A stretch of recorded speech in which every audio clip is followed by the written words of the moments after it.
Clarendon murders look fairly open and shut, if you ask me. Not your typical murderers, I admit, but there you have it.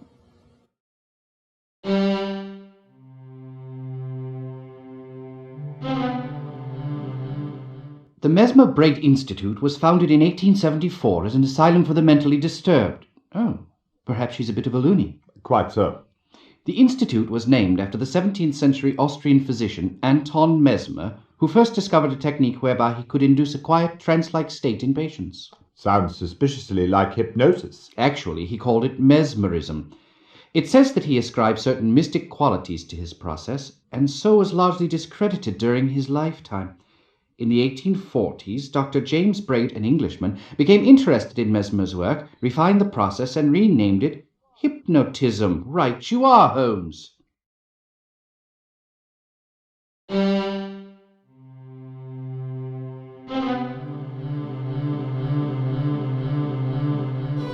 You're quite sure the murder weapon was a small caliber pistol? Quite. I'd also wager to say he'd been shot at very close range. Ghastly. Tell us, Sir Jasper, at what time did you receive the body? Around 1 o'clock in the afternoon. And how much time would you judge to have elapsed from the time of the murder? Well, it's always difficult to be precise in these matters, but I'd venture to say he'd been dead anywhere from 4 to 10 hours.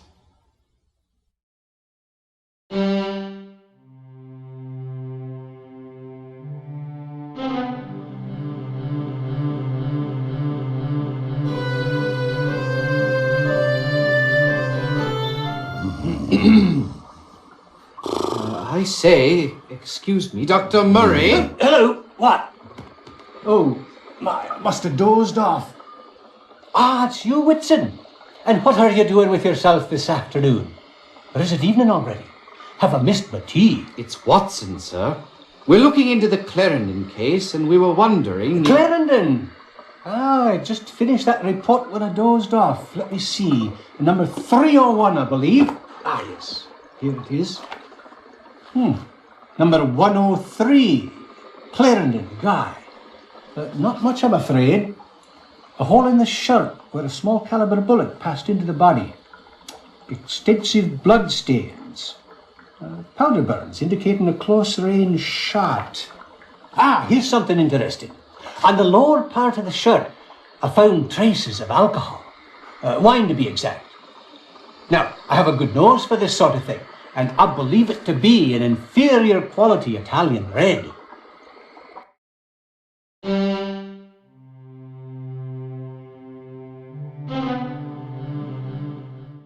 Both Loretta Nolan and Guy Clarendon have had several complaints filed against them, although neither of them has ever been arrested. Both have been cited for public drunkenness. Likewise, both have been involved in some unusual pranks, but no one has ever pressed charges.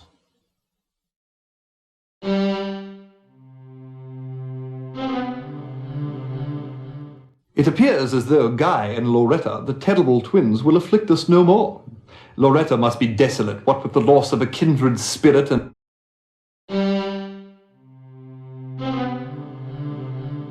Sure, I remember Clarendon. He and his lady friend used to stop in here from time to time, usually on their way to Kilgore's gaming parlor or coming back from it. Rumor has it, Clarendon was into Kilgore for a sizable sum. Do you happen to know how much? £7,000 was the figure I heard. Got to the point Kilgore wouldn't allow him in the door. Clarendon made a big fuss till Gus Bullock stepped in. Clarendon backed down pretty quick. Don't blame him none. Nobody in their right mind would want to mess with the likes of Gus. Do you think Bullock was involved in the murder? Nothing you could tell me about that bloke would surprise me. Anyways, Kilgore makes it clear to Clarendon that he wants his money. Then, a month or so later, Clarendon comes in all smiles, and he and Kilgore getting on like chums. Figure Clarendon must have paid him back. Then, Calvin Leach steps into the picture. Now, who's Calvin Leach? Leach deals in what you might call stolen property. Square dealer, too. Give you one half the value of the article. What does Leach have to do with Clarendon and Kilgore? Usually nothing at all. But there it is. Leach, Kilgore and Clarendon meeting late at night just as thick as thieves. The meetings continued on right up to, well, the night before Clarendon's death. Very interesting. Now, we've been standing here jawing, and I don't recall hearing anybody order nothing. What'll it be, mate?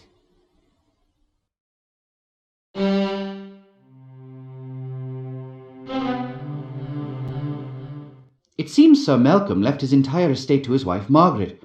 If she should precede him in death... Or accompany him, as proved to be the case. Yes.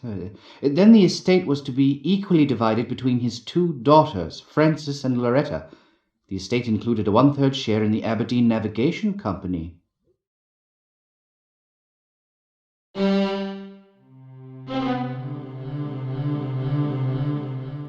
It's...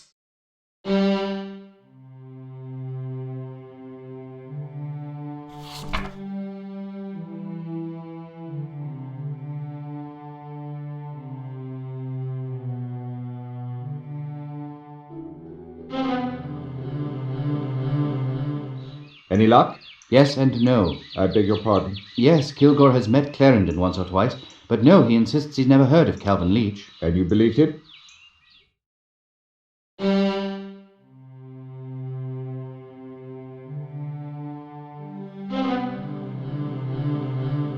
What did you learn of Calvin Leach? I think Porky Shinwell said it all. Did you ask Leach about Clarendon? Yes. What did he say, Watson? Oh, yes, of course. He said he'd never heard of him.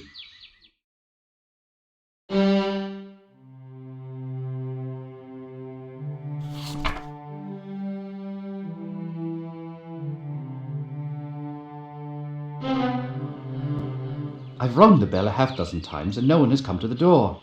Really, Watson? Next time I would appreciate it if you would thoroughly research your leads before you ask me to come along.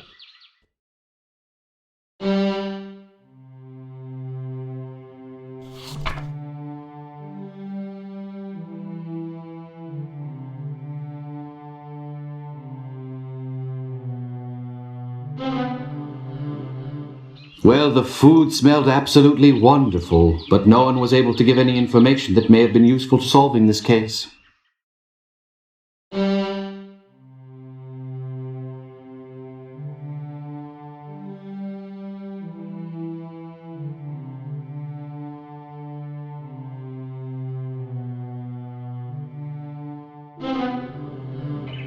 Oh, look, there is a note on the door that says that they will be out all afternoon. It appears we have wasted our time. Excellent deduction, Watson. You're finally learning.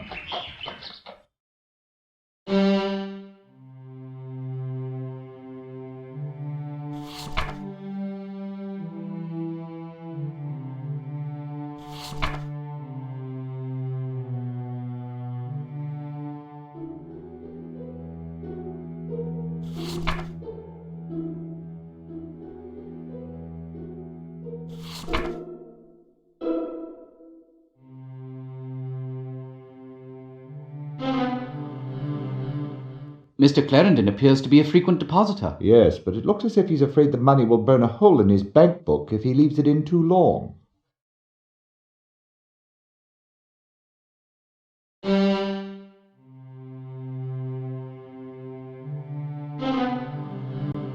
Well, he certainly was a chatty fellow, but I got the distinct feeling that he had no idea why I came to this location.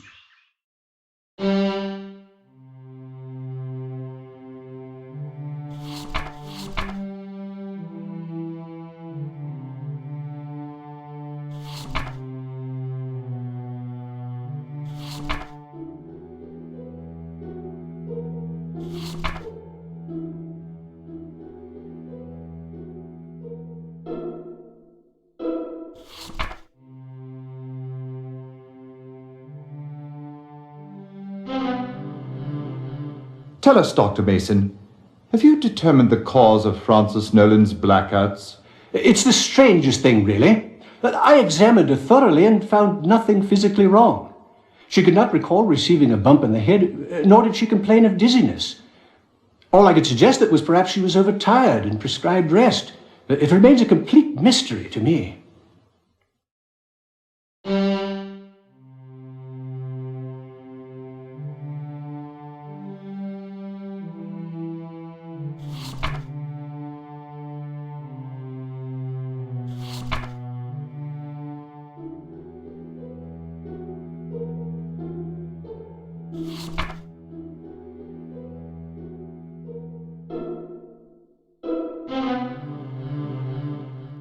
Doctor, we understand that you dined with Frances Nolan on the evening of July 1st. Yes, that is correct. We dine every Sunday.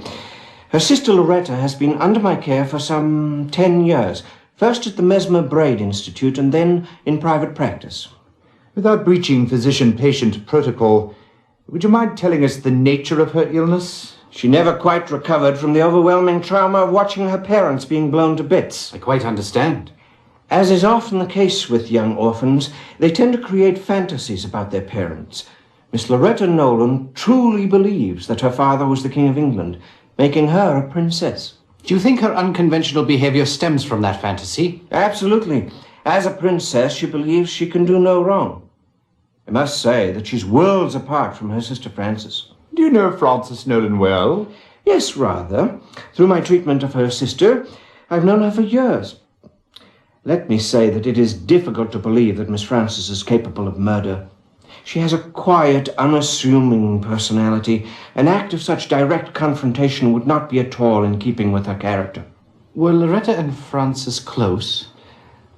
I know without a doubt that Miss Frances loves and cares for her sister almost as a parent would a child. Miss Loretta, well, she loves her sister as much as she is capable of love.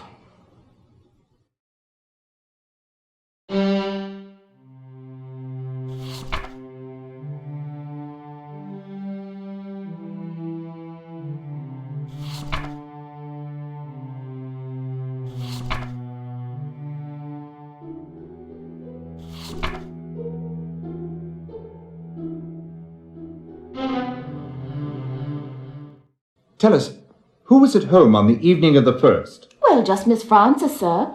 Oh, yes, of course, and Dr. Trevelyan. What time did the doctor take his leave? Oh, let me think. It must have been 10 o'clock, because that's what time he always leaves. What did Miss Frances do after her guest left? What she does every evening, sir. Well, she asked for a cup of hot cocoa, which I brought her straight away. Then she read for a bit by the fire. Later, when I went up to bed, I passed her room, and the light went out. What time would that have been? Oh, let me see. Oh, I know it was 11:30 because the clock chimed. Then I went to sleep. Later I was awakened in the middle of the night, right in the midst of the most peculiar dream. You see, I was barefoot and trying to buy a pair of shoes As fascinating as all this is, could we get back to what it was that awakened you? Oh, yes, of course. Well, it was something that I heard, or thought I heard. I listened for a bit, but that was the end of it, so I went to sleep again. Later, I awoke at 7:30. I always wake up at 7:30, except, of course, on Sundays, when I sleep until 8. As usual, I began to prepare Miss Frances's breakfast. I had no sooner got into the kitchen when I heard the front door open and close. Well, I ran to the front window and peeked out, and there was Miss Frances walking down the street. And why do you deem that so unusual? Well, she never leaves before she's eaten one of my currant buns.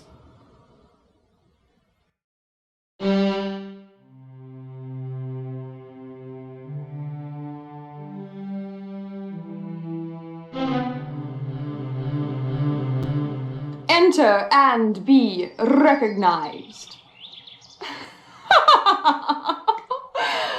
Oh, you don't wish to play Her Majesty, eh? Very well. You do not seem particularly disturbed by the recent turn of events, Miss Nolan. Each of us grieves in his own way, Mr. Holmes. It must be difficult for you to face the possibility that your own sister may have killed your dearest chum.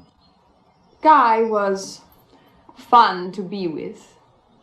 And as for Frances, I love her dearly, but, well, it's funny to think Miss Right and Proper has finally gotten herself into a bit of a jam. Miss Nolan, may I ask, when was the last time you saw Guy Clarendon? Let me think. I believe it was the Richmond's party last Thursday. Yes, I'm sure of it. God, we did cut it up a bit there. And after the party? We did not go home together, if that's what you're implying. That would have broken Frances's heart. She was head over heels for Guy, you know. She had some foolish notion that he was going to marry her. Not that someone like him ever would. But I do recall her saying, and it might have been the night of his death, that she was going to have a talk with him about their future.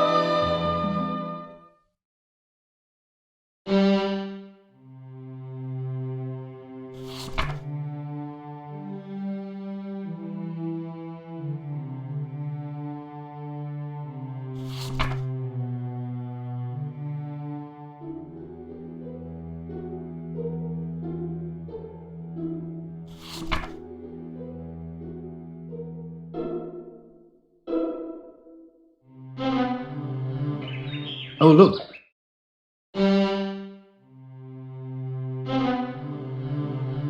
Their father, Sir Malcolm, left them each a 1/6 share. Several years ago, as soon as she came of age, Miss Loretta divested herself of her stock.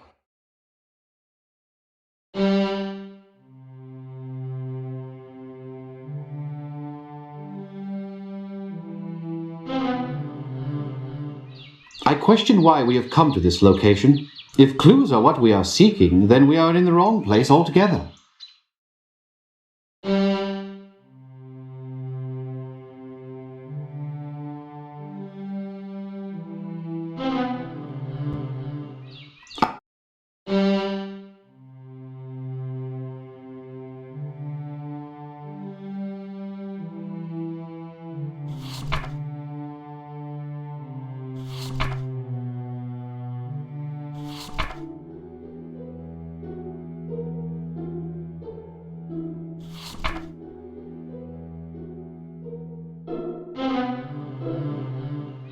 I question...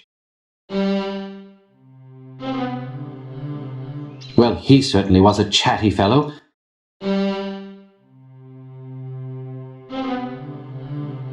I've rung the bell a half-dozen times and no one...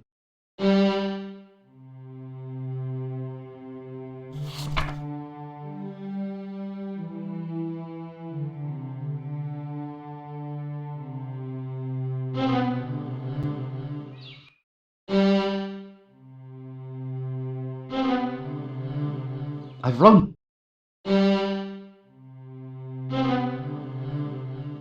I question...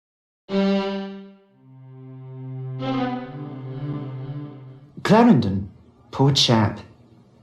He arrived on the 29th day of May and was given a front room on the 3rd floor. 2 days later, he asked to be moved to suite 205. To your knowledge, did he have any visitors? Only 2 that I'm aware of.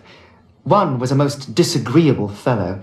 He was rather large, had a thick walrus moustache, and a very prominent scar down his cheek. He arrived on the 1st of June, the very day of Mr. Clarendon's move. He simply came in, sat down in the lobby, and waited. 20 minutes or so later, Mr. Clarendon came down from his room. The big man yanked him aside. I was about to send for a bobby when Mr. Clarendon signed me that all was well. After a few minutes, they left together. I never saw the man again. His other visitor, who came by quite frequently, was a most striking woman. She was quite fashionably dressed. She had a most distinctive laugh, very full and deep.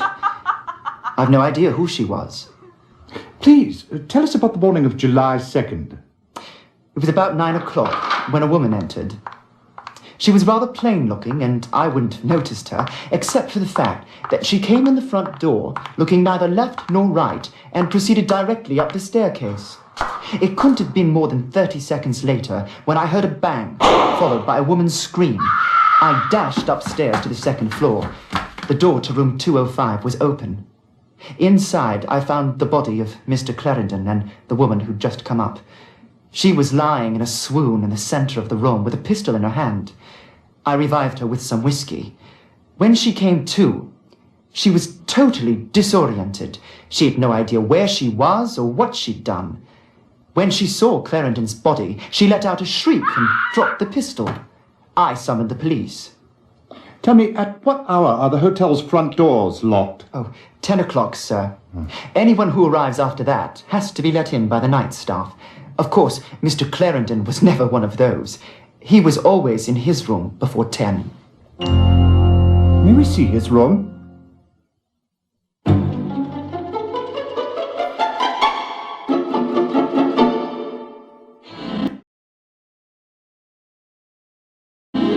What do we hear, Watson? It appears to be a bank statement. Look here, Holmes. It appears that the maid missed a spot in her sweeping. Good thing she did, Watson. You're staring at evidence. Blood. What's this stain here? Smells like a fine sherry. Looks like someone's been celebrating. The question is, was it with the body or over it? Nothing much here. Couple of shirts and 3 pair of shoes. But what you failed to notice, my dear Watson, is that one of the pairs of shoes is canvas and has been dyed black. Interesting. A sweater and trousers. An ensemble in black. Not much of a view. All I can see is a brick wall of the building across the alley. Ivy vines binding up a trellis.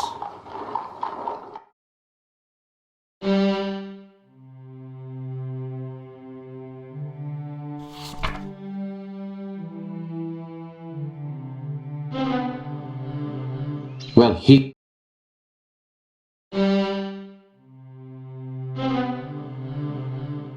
Mr. Clarendon appears to be a frequent depositor. Yes, but it looks as if he's afraid the money will burn a hole in his bank book if he leaves it in too long.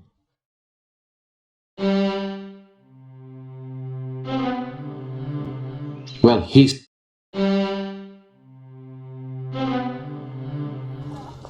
Who are you and what do you want? Dr. John Watson, sir. I wondered if you might be kind enough to answer a few questions. About what? Guy Clarendon. That welching little weasel, what about him? He's been murdered. I'd say he got what he deserved. And if you don't clear out of here in 2 seconds, so will you. Oh, quite. Ta-ta.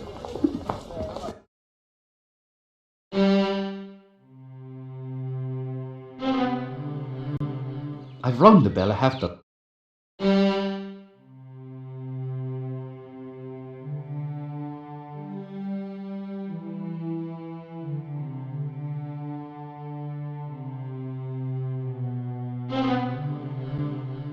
This seemed to be a dead end. No one had any information that could help us solve this case.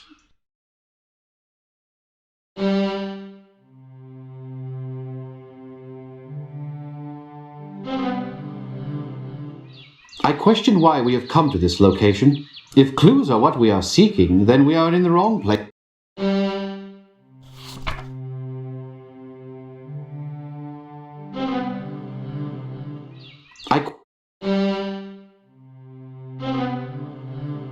Well, Watson, will Alice see us now? Not likely, Holmes. He's on a...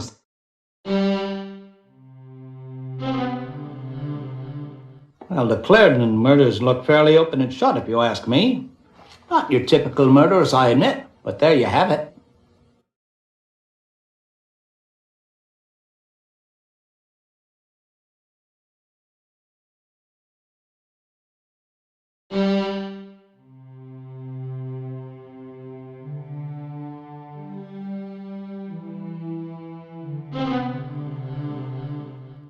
Tell us, who was at home on the evening of the 1st? Well, just Miss Frances, sir.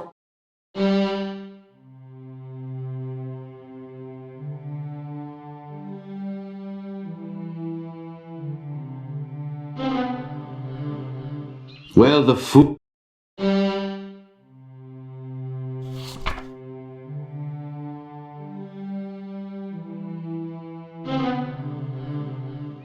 I question...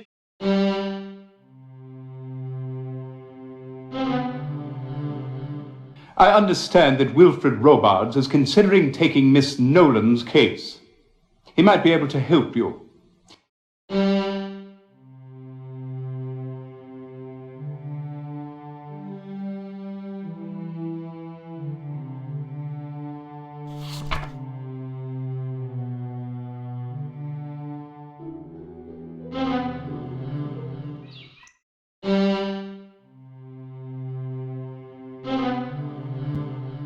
This...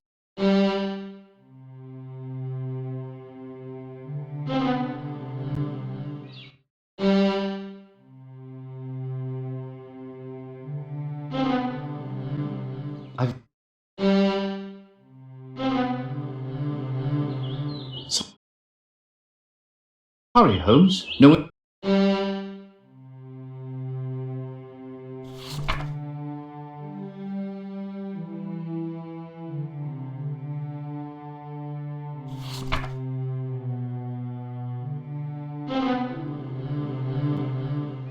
I quit.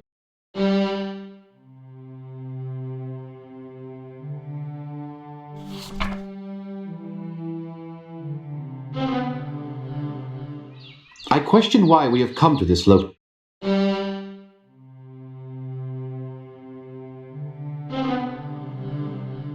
This is a difficult thing for a man to say about his only son. But Guy was a wastrel and a ne'er-do-well. Only a short month or so ago, I gave him £5,000 and told him that was the last he'd see of my money. I'd hoped the shock would bring the boy around, make him realize he had to settle down, instead of wasting his life on gambling and gallivanting around with that wild woman. Which wild woman was that? Loretta Nolan, of course. You mentioned gambling, Sir Francis. Have you any idea with whom he gambled or who might have wanted to kill him? I wish I did. He told us nothing. He only came around when he needed money. And when I told him there'd be no more, we never saw him. Just about broke his mother's heart. There, Gertie. We still have one another.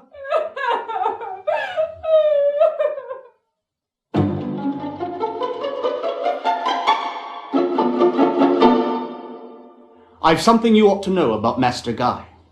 One morning, rather early, about 4 or 5 weeks ago, I heard a terrible clatter downstairs, so I came down to investigate. It was Master Guy just coming home. He was in a terrible state, all battered and bruised, with a fresh cut on his forehead. I asked him who did it to him, and he wouldn't say. I think he was afraid for his life.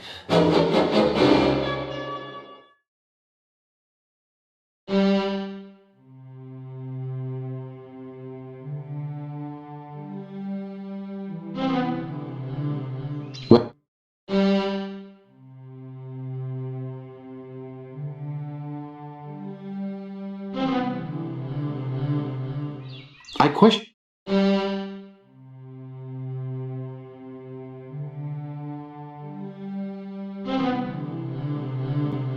I've...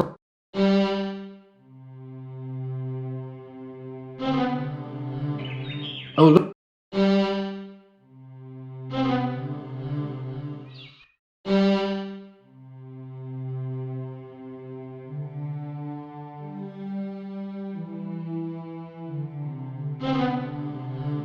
Well...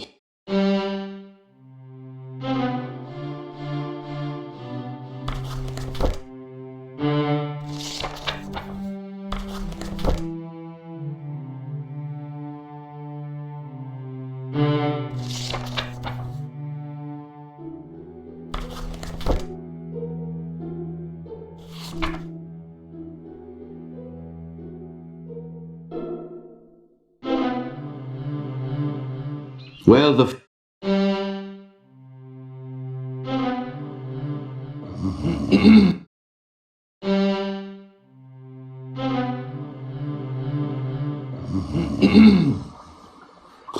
I say, excuse me, Dr. Murray. Hello, what? Oh, I must have dozed off. Ah, it's you, Whitson. And what are you doing with yourself this afternoon? Or is it evening already? Have I missed my tea? It's Watson, sir. We're looking into the Clarendon case, and we were wondering... Clarendon! Ah, I just finished that report when I dozed off. Let me see. Number 301, I believe. Ah, yes. Here it is. Number 103. Clarendon, Guy. Not much, I'm afraid. A hole in the shirt where a small caliber bullet passed into the body. Extensive blood stains. Powder burns indicating a close-range shot. Ah, here's something interesting. On the lower part of the shirt, I found traces of alcohol. Wine, to be exact. Now, I have a good nose for this sort of thing, and I believe it to be an inferior quality Italian red.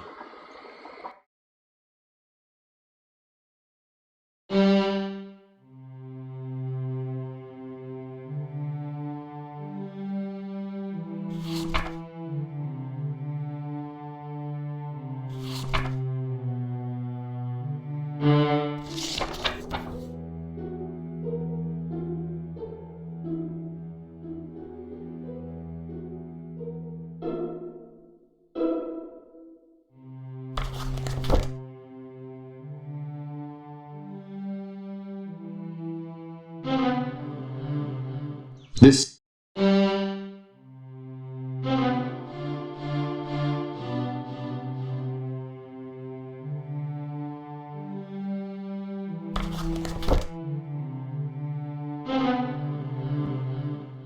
Doctor, we understand that you dined with Frances Nolan on the evening of July 1st. Yes, that is correct. We dine every Sunday. Her sister Loretta has been under my care for some 10 years. First at the Mesmer Braid Institute and then in private practice. Without breaching physician-patient protocol, would you mind telling us the nature of her illness? She never quite recovered from the overwhelming trauma of watching her parents being blown to bits. I quite understand. As is often the case with young orphans, they tend to create fantasies about their parents. Miss Loretta Nolan truly believes that her father was the King of England.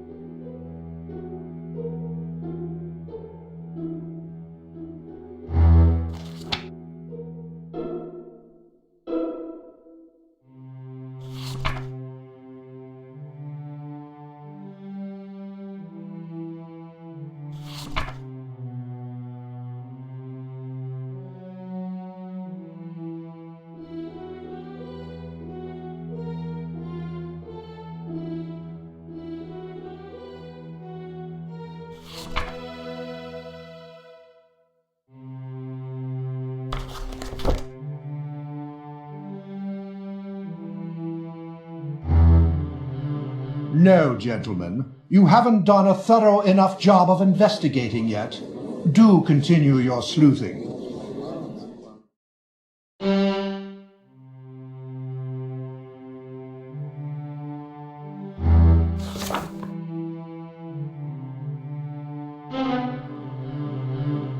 Well, what?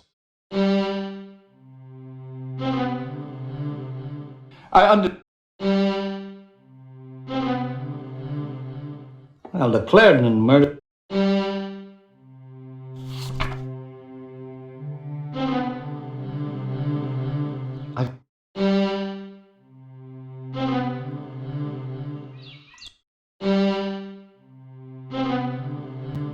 Well,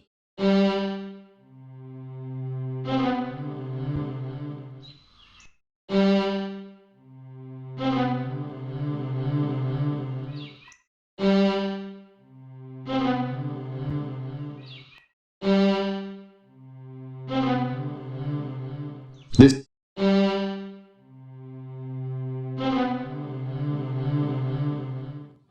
Well, it was an unfortunate event, but to tell you the truth, to me it was a mere bauble, a trinket. I had it replaced for my wife the very next day. And nothing else was stolen? Not a thing, and it appeared there'd been no search.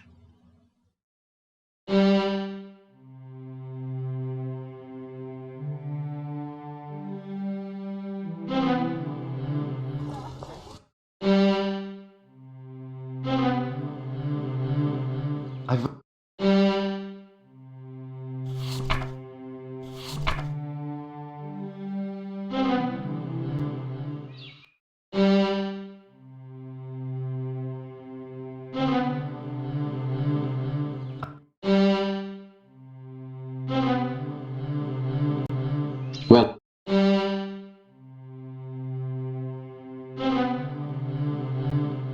So, sorry to have kept you waiting, gentlemen. I assume you are inquiring about the Nolan girls. yes, we are. How long have you been their solicitor, Mr. Davenport? Actually, in practice, I am serving that function only for Frances. Loretta has not sought a word of my advice since she came of age and was able legally to get her hands on her trust fund. Had Loretta the presence of mind to follow my good counsel, I'm certain she would be in a far better financial situation today. Do you recall a meeting with Miss Francis last month when she blacked out? Well, I did have a very odd meeting with both Miss Francis and Miss Loretta several weeks ago. How so? Well, I wouldn't say she blacked out as such, but she did leave rather unexpectedly. We were in the middle of our discussion when I was called out of the office. I was gone not more than 20 minutes. When I returned, Miss Francis had a very strange look in her eyes. She mumbled something and promptly left. Miss Loretta laughed that very disturbing laugh of hers and departed as well.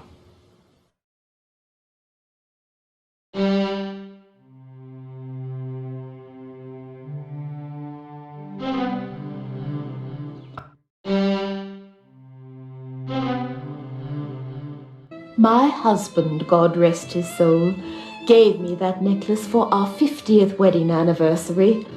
And woe betide the blighter that took it, I say. I can certainly understand your consternation, madam. May I assume that you were out the evening it was taken? Oh, yes, the house was completely empty. Sybil, my housekeeper, and I were attending the masked charity ball at St. Mary's for the benefit of unwed mothers. It wouldn't surprise me if that scoundrel was responsible in that direction as well. Society burglar, indeed. He's of the lower classes, mark my words. Do you keep your jewels locked up? Oh, I keep them in a very secret place. A box made to look like a copy of Great Expectations on the bookshelf amidst the other books. Hiram, my late husband, thought of that. But the thief went right to it.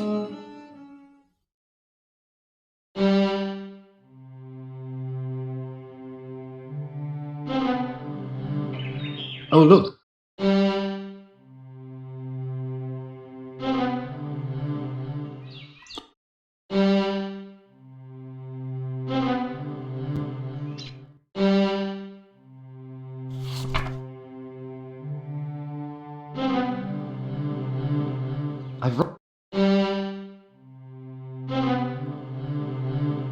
Well, Watson.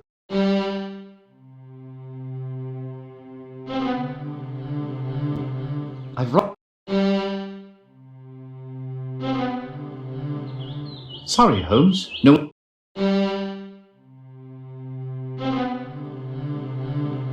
Well.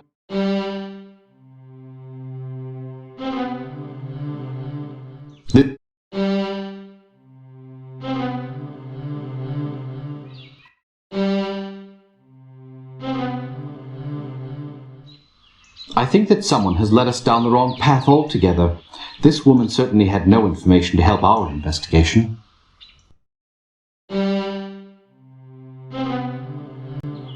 Sorry.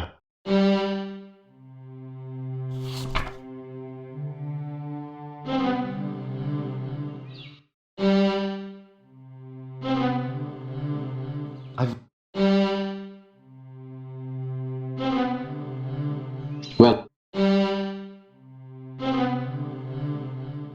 Do you remember a woman who came in recently and purchased a derringer? Oh, matter of fact, I do, sir. We don't get women in here very often, especially not alone. And I particularly remember that one because she was so pretty and she looked like she really knew how to have a good time, if you'll pardon the expression. Do you remember her name? I should say I do. She repeated it twice whilst I was filling out the order form. Seems like it was very important to her that I get her name right. Let me see, it was Francis, no, Les, well, it was Francis something or other, sir.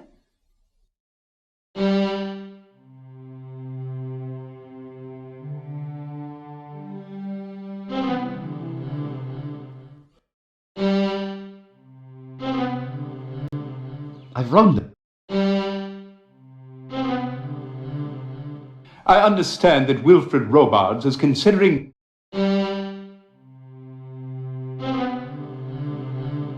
My wife and I were guests at a small dinner party at the home of Otis Richmond. We arrived home sometime after midnight, and as my wife was putting away her finery, she noticed the bracelet was missing from her jewellery box, and we summoned the police immediately. The servants were questioned? Oh, they've all been with us for a number of years, and I haven't the slightest suspicion about them. But yes, the police did question them thoroughly.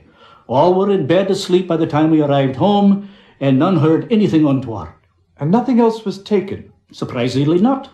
Yet you are positive that the bracelet has not simply been misplaced? No, my wife actually put it on while she was preparing for the evening, and then she decided against it. I saw her put it back in the box. Where does she keep the box? In her dressing table, there is a special compartment in the side of it. The box fits in rather neatly.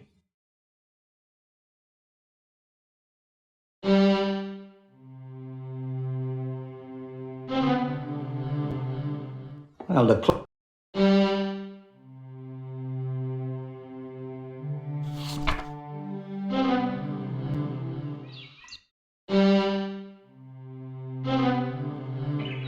Oh, look.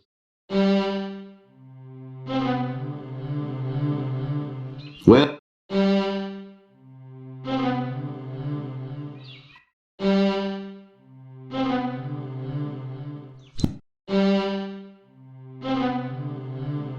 Well.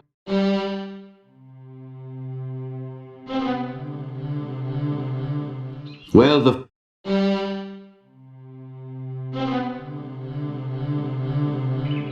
Oh, look.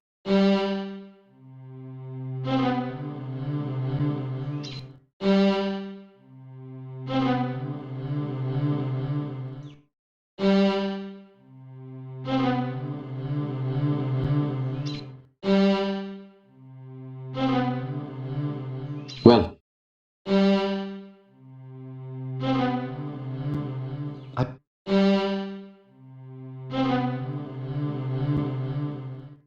It's all quite upsetting, you know. The pendant belonged to my great-great-grandmother, and I was hoping to pass it on to my daughter. And now it's gone. There, Mrs. Judd, you mustn't worry. With Holmes and I on the case, we're sure to recover your pendant. By the way, where did you keep it when you weren't wearing it? In the toe of my old black button-ups, and I don't recall ever having mentioned that to anyone. Or at least I don't think I did.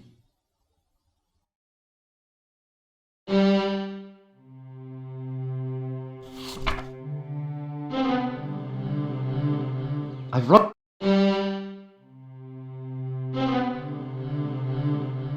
This scene...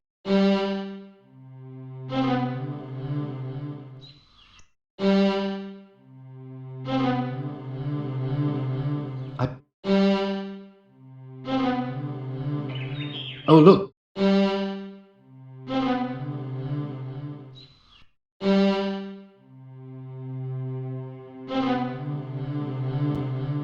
What did...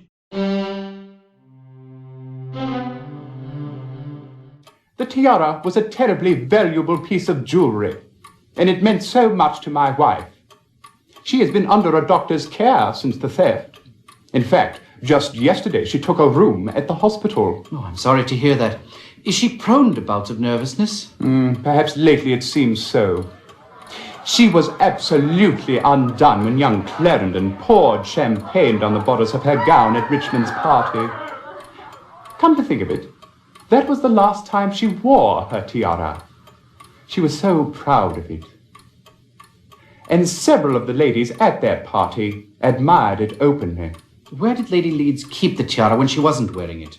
In the bottom drawer of her bureau, where she kept some of her more frilly undergarments. Were there any signs of a search? Drawers left open, that sort of thing? No, and that's what strikes me as so peculiar. It's as if the burglar knew right where to look.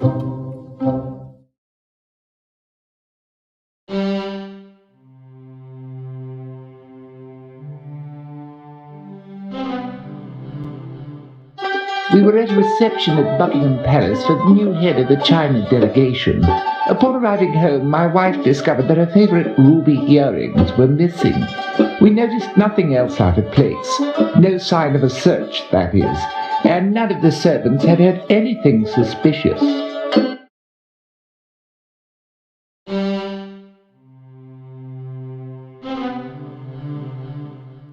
We have just a few more questions for you, Mr. Locke, if you don't mind. Of course not. Anything to help Francis. We were wondering if you could shed some light on Miss Frances' relationship with Guy Clarendon. He was only after her money. I tried to tell Frances as much, but she wouldn't hear of it. We had a bit of a row over it. I've been quite upset about the whole thing. Upset enough to commit murder? What an outrageous accusation. Does any question, Mr. Locke? Preposterous. Besides, I've been on holiday all week, playing cribbage at the annual tournament up at Leeds. Sounds positively riveting. Oh, it was.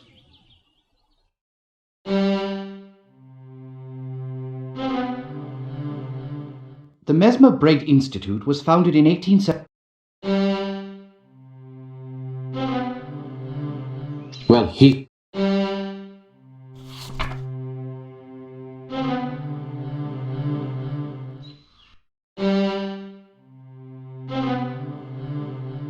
Well... Tell us, Dr. Mason, have you determined the cause of Francis Nolan's blackouts? It's the You're quite sure the murder weapon was a small caliber pistol? Quite. I'd also wager to say he'd been shot at very close range. Ghastly. Tell us, Sir Jasper, at what time did you receive the body? Around 1 o'clock in the afternoon. And how much time would you judge to have elapsed from the time of the murder? Well, it's always difficult to be precise in these matters, but I'd venture to say he'd been dead anywhere from 4 to 10 hours.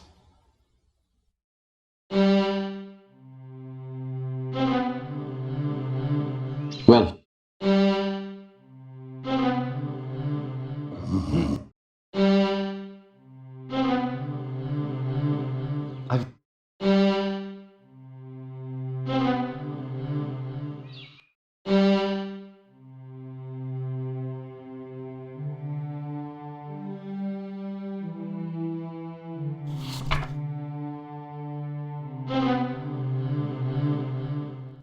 Both Loretta Nolan and Guy Clarendon have had several complaints filed against them, although neither of them has ever been arrested.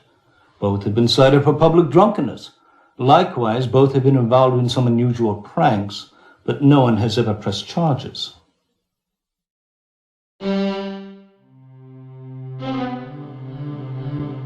I've rung the bell a half... I understand. Poor old Guy. He could be such fun. I'll never forget what a jolly good time we had the night he climbed the fountain at my country estate. How acrobatic. You don't know the half of it. It all started with Loretta. It seemed those things always did. Anyway, someone dared her to jump into the fountain. It being March and quite chilly, no one actually thought she would. She did them on better. She jumped straight in and swam to the center, where I have this absolutely dreadful sculpture with a lot of fat water nymphs. It rises some 20 or 30 feet in the air. She climbed it, though. The woman must be part monkey. Then she dove in. After that, it seemed to be the thing to do, so everybody took the plunge. I was the only other one who actually climbed to the top of the fountain, though. By the end of the weekend, half my guests came down with sneezes. Loretta caught pneumonia.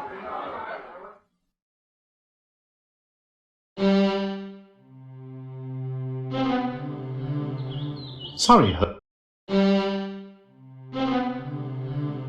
What?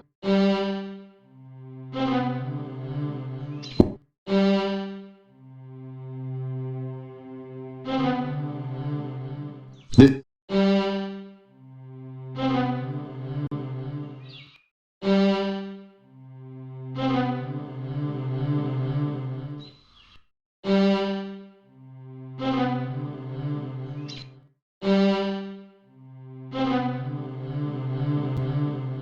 It appears... Well... Oh, look.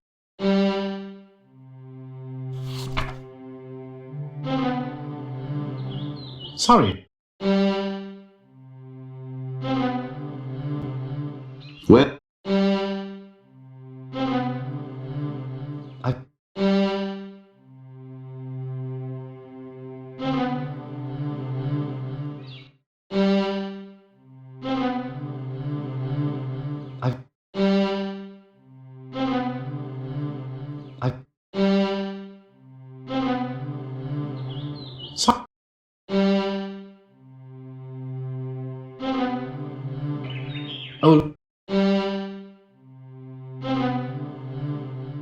Sure.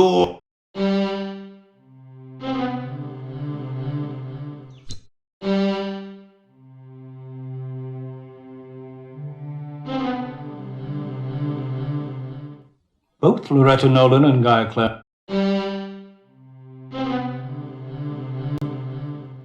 At first I thought it must have been one of the servants. After all, there was no sign of a search, and nothing else was disturbed. Did you question them? Thoroughly, but none of them would admit a thing.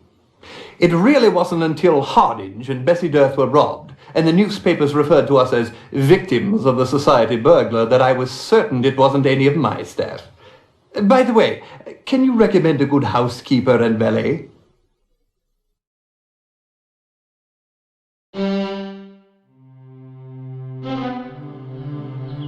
Sorry, Holmes. No information here.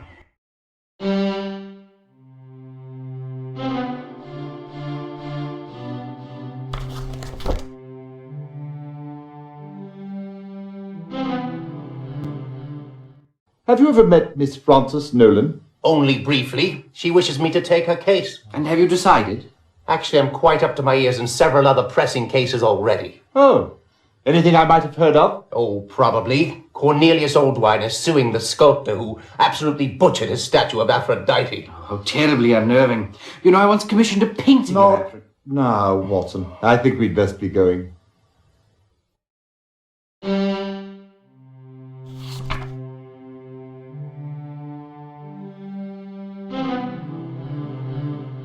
Sure.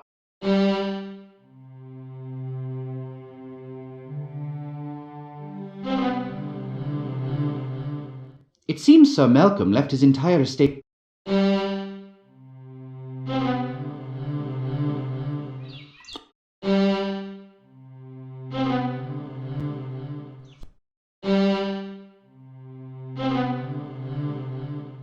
Doctor.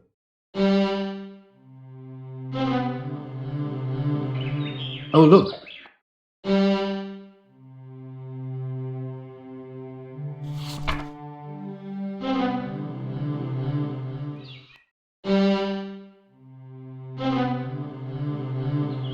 Sorry. Well. Oh.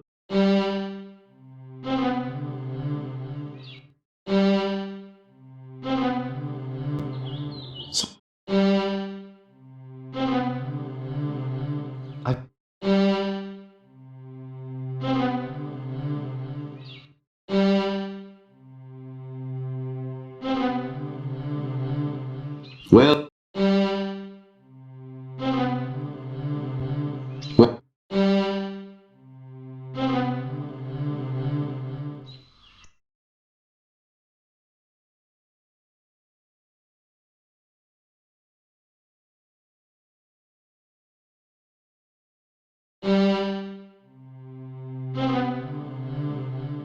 This seemed to be a dead end.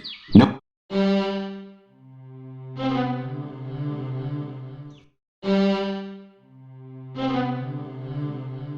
Well.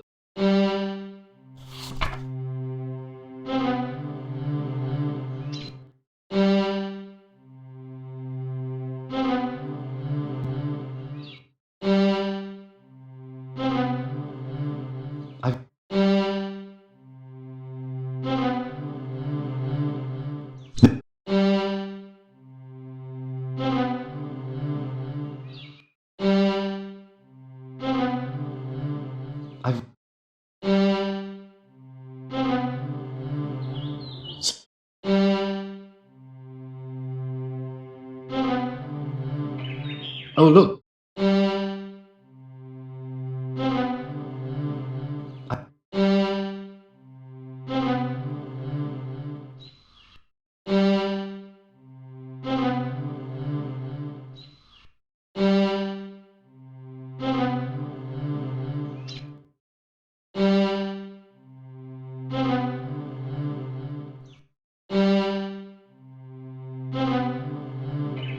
Oh, look. There's a note.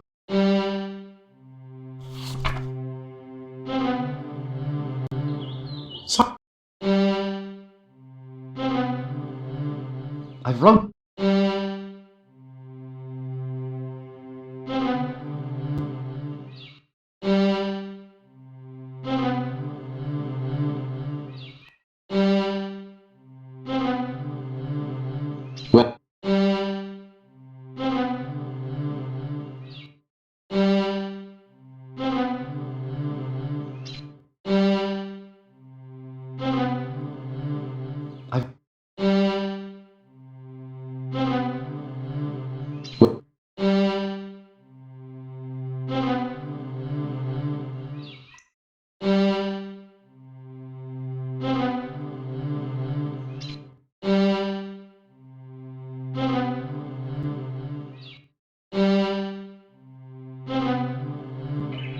Oh, look, there is a note.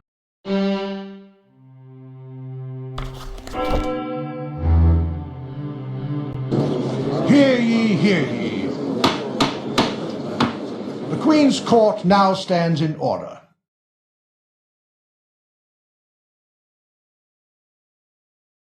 Mr. Holmes, I understand you've been looking into the murder of Guy Clarendon. That is correct, my lord. Would you be so kind as to tell the court who killed Mr. Clarendon? Certainly, my lord.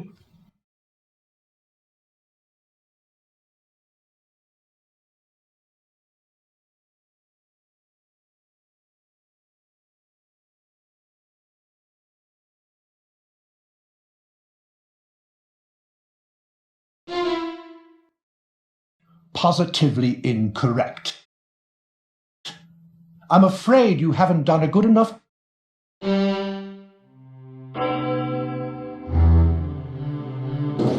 Hear ye, hear ye. Mr. Holmes, I understand you've been looking into the murder of Guy Clarendon. That is correct, my lord. Would you be so kind as to tell the court who killed Mr. Clarendon? Certainly, my lord. I see. And what was Loretta Nolan's motive for killing Mr. Clarendon?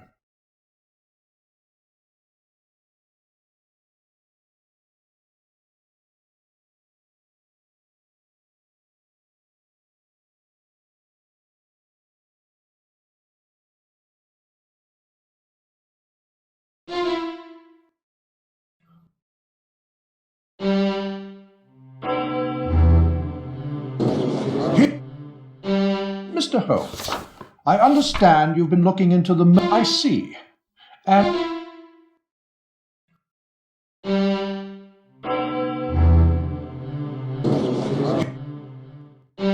Mr. Holmes, I understand you've been looking into the... Terribly...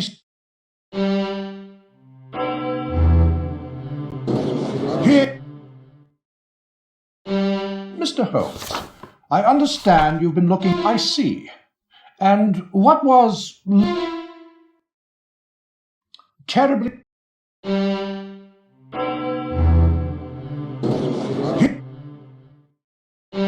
Mr. Holmes, I understand you've been... I see. And what was Loretta Nolan's motive? Ah, greed. Pure and simple. Now, have you determined why Francis Nolan went to Halliday's? I have, my lord. Please inform the court. Not a sisterly thing to do at all.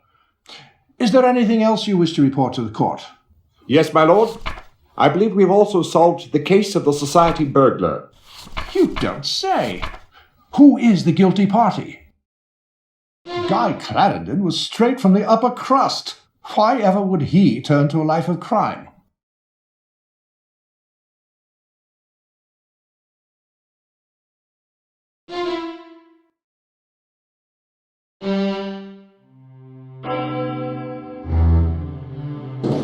Here, Mr. Holmes, I understand you've been looking into the murder of Guy Clarendon. That is correct, my lord. I see. And what... Ah, greed. Pure and simple. Not a sisterly thing to do at all.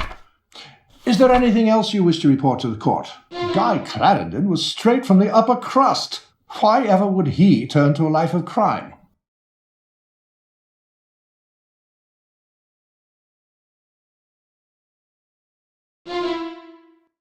Well, you've done an admirable job in resolving this mystery. I'd say you're on a par with just about any other armchair detective out there. I would suggest, however, that you rethink this case again, thereby improving your sleuthing skills. My word, dear Holmes, perhaps we are in the wrong business altogether. I think I will ring up the university immediately and see if we might enroll in a detective course.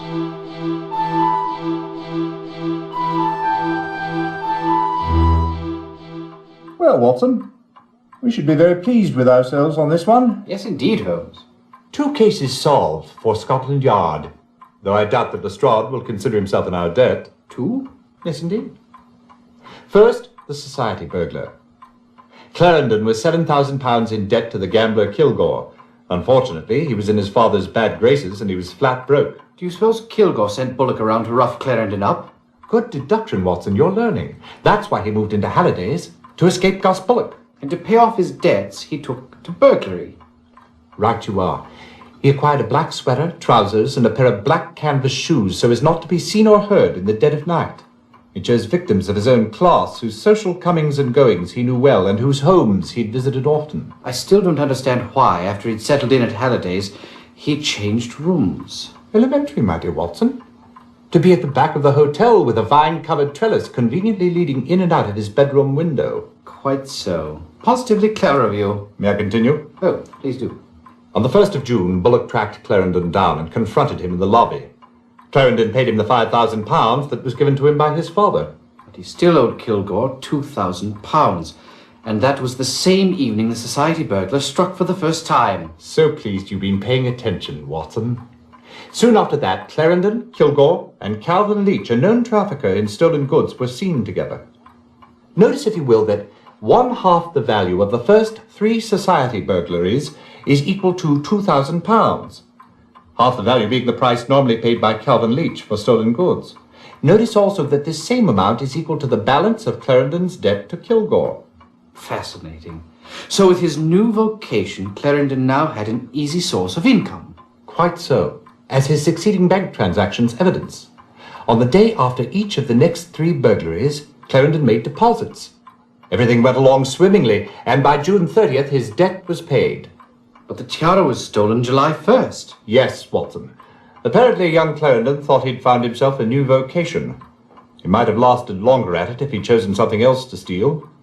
Whatever do you mean, Holmes?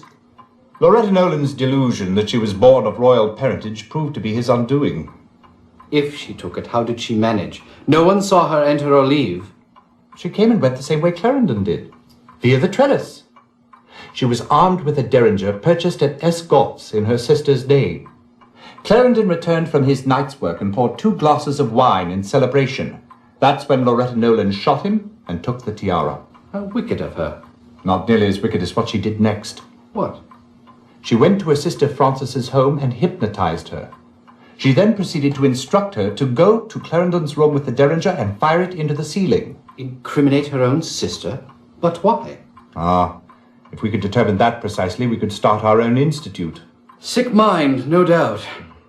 But tell me, Holmes, how did Clarendon know the precise locations of each of his victims' jewels? Excellent question, Watson. Although there is no clear-cut evidence for this, I can only assume that Loretta Nolan must have been in on it too. The only way Clarendon could have known the locations of the jewels was if the victims themselves had told him where to look. None of them recalls having told anyone, but in fact they did tell someone. Who? Loretta Nolan.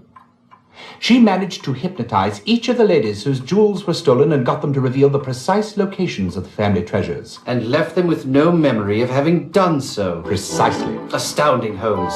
Elementary, my dear Watson.